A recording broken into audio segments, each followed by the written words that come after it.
Esto es una videolectura, la pueden dejar de fondo mientras realizan otras actividades. Esto es La leyenda de Ailur, un relato original, capítulo 44, La espada del héroe.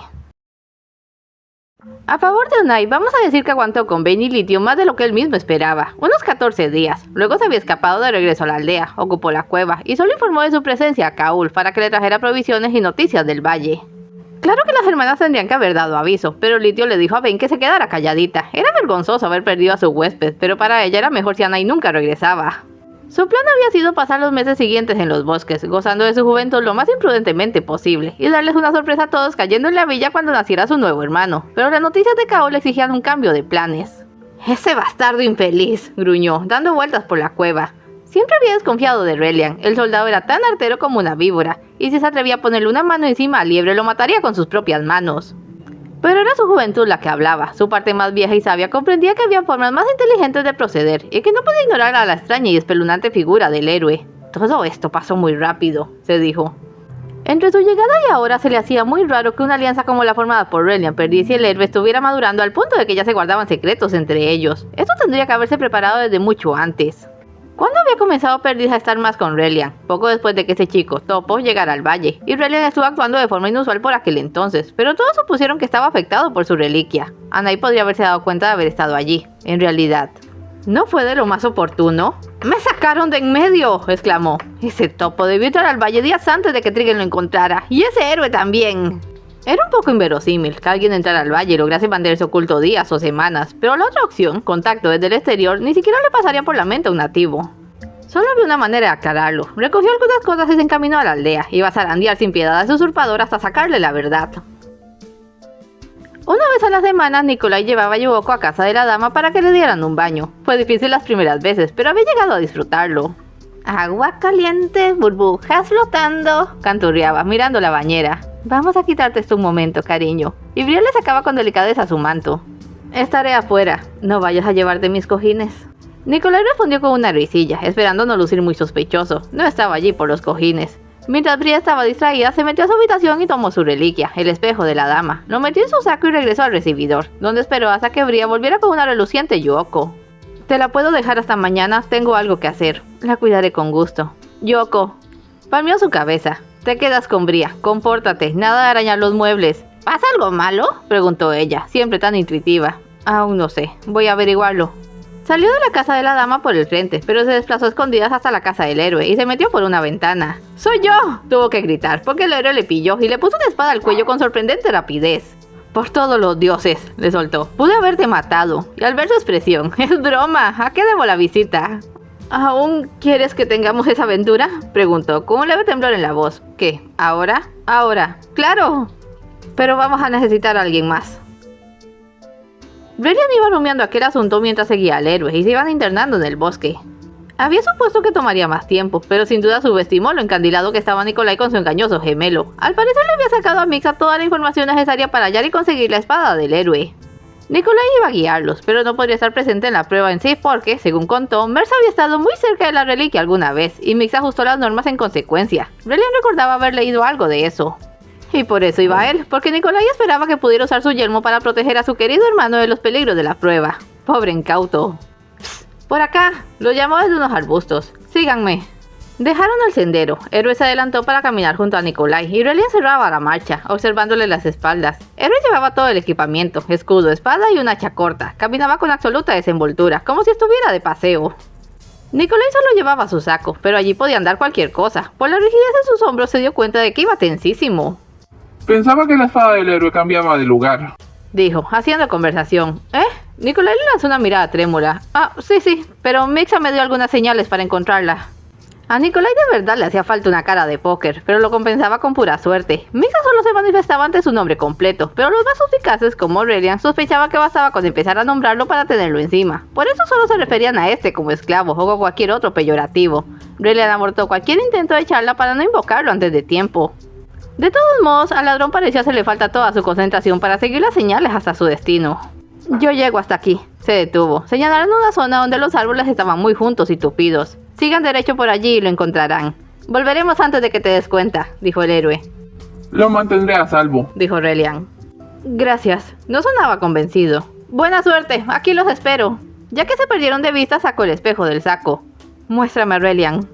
Ellos atravesaron por un túnel de árboles. Del otro lado había un claro, y allí estaba, encajada en una piedra, la espada del héroe. La empuñadura tenía la forma de medio sol. ¿Solo la tomo?, se preguntó el héroe, alzando la ceja. Apresúrate. Parece demasiado fácil. Examinó la empuñadura. Podía ser magnífica a la vista, pero la forma sinuosa del mango resultaba absurda para una espada. Trató de sujetarla, y entonces escuchó algo como una serie de silbidos. Aurelian ahogó un grito. Por lo menos 2 centenares de espadas cayeron del cielo, y quizás solo la suerte evitó que alguna se enterrara en ellos. «Bienvenidos a la prueba del héroe», anunció Mixa, saliendo de la nada. «Elige la correcta y es tuya».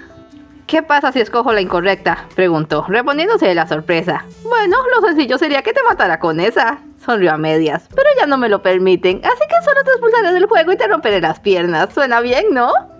Tienes que darle una pista, exigió Aurelian. ¿Qué eres, su abogado? Eso no les dijo nada. Está aquí, deberían reconocerla. Aunque quizás tú no llevas aquí el tiempo suficiente. ¡Qué mal! Héroe retrocedió y fue con Aurelian, quien ya trabajaba en el problema. Reconocerla. Algo ya visto. Solo veo sus condenados soles. ¿Hay que buscar una luna?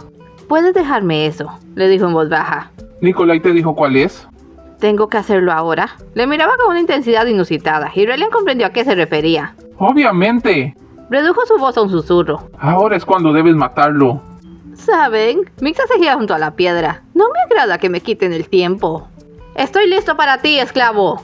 Aurelian agradeció que lo estuviera tomando con la seriedad que ameritaba, porque él tenía el alma en un hilo. Vio al héroe dirigirse al centro del claro y pensó que iba por la respuesta obvia, la espada que estuvo allí desde el principio. Pero entonces señaló directamente a Mixa y comprendió que la respuesta era todavía más obvia. Tú tienes mi reliquia, entrégamela.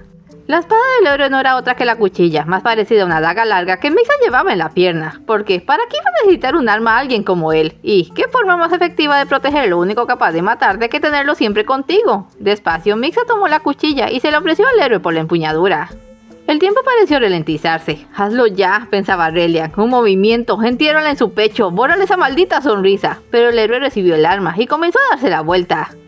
¿Qué esperas? ¡Mátalo! Sintió que le quitaban un peso de encima, literalmente. Nikolai se había aproximado calladamente por la espalda y le había sacado el yelmo. En el instante que se giró pasó por todo un caleidoscopio de emociones, sorpresa, confusión, compresión, ira y un absoluto terror. Lo que el héroe sintió por su parte fue una corriente de aire y un dolor lacerante cuando el dedo anular de Mixa le cortó la mejilla y la trencita y siguió como una agudísima lanza que se clavó en la nuca de Aurelian y enseguida se replegó en su sitio. El soldado cayó como un muñeco de trapo al suelo. ¡No! Nikolai dejó caer el yelmo. ¿Creyeron que solo ustedes podían jugar a las tretas?, le dijo Mixa al héroe en un susurro peligroso, sujetando sus hombros con sus garras. Ahora, ¿irás allá o quieres que le diga la clase de basura hipócrita que eres? Suéltame, se le desprendió. Hermano, ¿por qué? Nikolai había caído de rodillas. Dijiste que no podías matar. No lo hice, fue la respuesta, junto a una sonrisa despiadada. Héroe se atrevió a mirar a Aurelian y se estremeció. Sus ojos estaban abiertos, pero se movían. Miraban con pavor. Era como si se hubiese quedado atrapado en su propio cuerpo. Y por primera vez tuvo verdadero miedo del monstruo que había ido a matar. Aurelian, Nikolai acercó la mano, pero no pudo tocarlo. Dioses, esto no está bien. ¿Se te ha olvidado todo lo que te dije? Quería robarse el deseo. Quería tomar a Liebre contra su voluntad. Y amenazó a tu pobre hermano para que me sacara de en medio. ¿Miento acaso? No, dijo el héroe, que había escuchado la misma media historia cuando Nikolai le fue a buscar.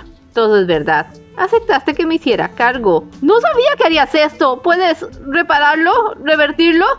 También podría empeorarlo. ¿Qué puede ser peor que esto?, se preguntó el héroe. Mixa se sintió tentado a mostrarles, pero entonces sintió más presencias: Anai, Liebre y Perdiz. ¿Qué hacían allí esos tres? No, Perdiz traía el arco a punto, pero lo bajó ante la escena. Llegamos tarde, dijo Anai, en tono neutro, ni arrepentido ni feliz. Liebre, llamó Nikolai. Ella iba a mirar a Aurelian y por un momento le abrumó la situación. Liebre, él iba... Ya lo sé, hermano, Anai me contó todo. Miró al héroe un momento. ¿Tú estás bien? Sí, dijo perdidísimo. Sí lo estoy. Hay que llevarlo a la villa, gritó entonces la curandera a los otros. Haré algo para mantener su cabeza fija. Necesito unas ramas. Yo voy, dijo Nikolai, feliz de poder hacer algo bueno. Héroe se hizo a un lado para dejarle pasar y volteó a ver a Mixa. Para su sorpresa, el esclavo parecía tan perplejo por aquel giro de los acontecimientos como él lo estaba desde hacía rato. No se le había ocurrido que Kaul no estaba en la historia solo por él. Que Anai fuera a pasarse 6 meses sin rechistar con Benilitio era ridículo, y sin duda iría corriendo a advertir a Liebre del peligro que le amenazaba. Una vez teniendo que encontrarles a ellos y sin el espejo de Bria que le había hecho robar a Nikolai para que confirmara la perfidia de Reliant, solo pudo ayudarles Perdiz con sus habilidades de rastreo. Por eso estaban esos tres allí. Nada mal, autora, nada mal. Se dio la vuelta, pero todavía no acabó. Ocupados en acomodar a Reliant en una improvisada camilla, solo el héroe lo vio marcharse. Si la cultura fuera otra, habría podido comprender que estaba profundamente impresionado porque algo de aspecto tan angélico pudiera ser tan diabólico. Muchas horas más tarde, en su casa, el héroe no dejaba de darle vueltas. Por lo que pudo averiguar, un niño de la aldea llamado Kaul fue quien le contó todo a Nai, y lo que no supiera de seguro se lo sacó a topo a la fuerza. Demasiada resistencia no podía ofrecer en aquel cuerpo anciano. El que Nai solo hubiese usado lo que sabía de Reliant obedecía a su experiencia como comerciante. La información era un activo valioso que no pretendía dilapidar, pero el héroe no había llegado a conocerle como para entender eso, y esperaba ser señalado de un momento a otro. Reliant estaba en la enfermería, aún en ese terrible estado de parálisis. Según Liebre podía ser alimentado y respiraba por sí mismo. Esperaba poder curarlo con su reliquia, pero Nai insistió y no hubo como rebatirle que no se le podía solo dejar ir por la libre después de lo que había hecho. Así que tendrían una reunión de emergencia al día siguiente para decidir el destino del soldado. No decidía si debía presentarse o huir porque ¿a dónde podía escaparse en el valle? Tomó su reliquia y miró su reflejo en la hoja. Se tocó la mejilla. Había sido un corte profundo y Liebre tuvo que ponerle puntadas. Podría haber sanado del todo, pero lo rechazó. Eso le recordaría con quién estaba jugando. ¿No es una pieza elegante? No alcanzó a empuñar bien el arma cuando se vio en una trama de lanzas, los brazos del esclavo. Claro está que, si ni siquiera puedes usarla, ¿de qué te sirve? Apretó los dientes con rabia, era la verdad. El único momento en que podría haber usado la espada del héroe fue cuando la recibió, y como un estúpido lo dejó pasar. Nunca más iba a pillarle con la guardia baja. El maldito había destruido todos sus planes antes de siquiera poder concretarlos. Escúchame, trataré de que salgas bien librado de esta, ¿de acuerdo? ¿Por qué? Preguntó atónito. Porque necesito más tiempo, más capítulos. ¿Qué? Lo liberó de la trama. Ahora parecía completamente relajado en su presencia. Aquí en el valle nos tomamos las cosas con calma. Tú sigue jugando al chico bueno. Conoce a los demás, date un poco de desarrollo y estaremos en paz. Vine aquí a matarte, declaró con bravura, o más bien bravuconería. ¿Y en serio no tienes ningún propósito, digamos, realista? ¡Qué desperdicio! Lo empujó violentamente contra la pared con un brazo que parecía un ariete. Y no puedes, y tampoco puedes llegar a mi ama sin pasar sobre mí. En cuanto a lo que podrías hacerle a Nikolai, le clavó la garra en la herida, abriendo las puntas. ¿Qué me dices? ¿Vas a ser un niño bueno, pequeño héroe? Le lanzó una mirada asesina, pero asintió. Magnífico, da gusto tratar con alguien inteligente para variar. ¿Quién es la autora? Mick se la miró de soslayo. Claro, dijiste, nada mal, autora. Le hablabas al aire y ahora me pides más tiempo, capítulos. ¿Qué significa todo eso? ¿Nadie te lo había dicho? Abrió grande los ojos, extendió al máximo su sonrisa. Estoy totalmente trastornado. Soltó una risa estridente y lo dejó allí, tratando de parar el flujo de sangre en su cara y ahogándose en ira. Antes había querido matarle por el renombre, la gloria, un abstracto ideal de prestigio inculcado por su padre. Ahora era personal. Es todo por hoy, no se vayan sin dejar un like y un comentario y nos vemos en el siguiente episodio.